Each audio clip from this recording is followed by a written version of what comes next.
I am against and have always been against the two-state solution.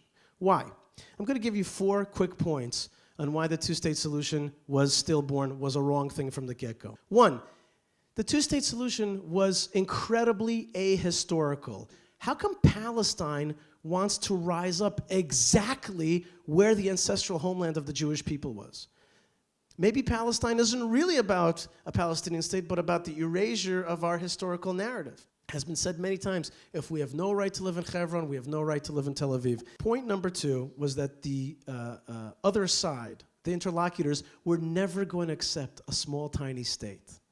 It never made sense. And if you listen to Prime Minister Netanyahu, it's a very paternalistic offer he's making.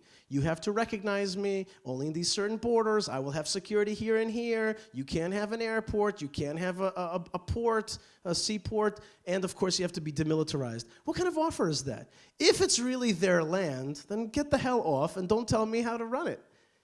If it's not their land, then why are you making that offer? It doesn't make any sense. It was never going to fly. Nobody was going to accept it. It was never going to work. And third, which is very, very important, is that I'm going to say something that Western ears love to hear. Watch this. This is really important to me, and I'm willing to compromise on it for peace. I'm willing to give it away, although I love it, because I want peace with you. Isn't that beautiful? Isn't that beautiful? Doesn't that sound amazing? Like something that I cherish in my heart, I'm willing to give you. Doesn't that sound beautiful? But that's not the way it sounds in Middle Eastern ears. Because you don't compromise on certain things. You don't compromise on your wife, right? What we say, I'm willing to talk about Jerusalem because I'm willing to give it up for peace. Here's what the Middle Eastern ear hears.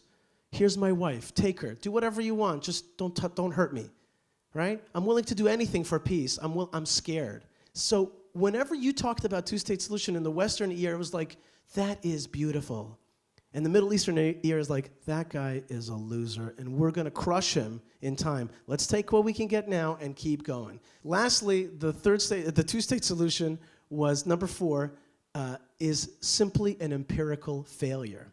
We have tested it. It is one of the best tested political solutions of all time. We have tested it in South Lebanon. We walked out and we gave South Lebanon back to the Lebanese. We walked out of Sinai. We walked out of Judea and Samaria. And we walked out of Gaza. Every single one of those has turned into our cancer. Every single one of those has become a forward base of the jihad, especially the last one, Gaza. Guys, people like myself were saying that if we walked out of Gaza, in a year, it would be a terrorist state. And we were wrong. It took 6 months, okay? And it became one of the worst terrorist states that we're dealing with, and we have now fought 3 wars in 7 years. Ouch.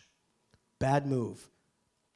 So when somebody says to you, let's keep going with the two-state solution, you have to ask him, like, hasn't it been already debunked?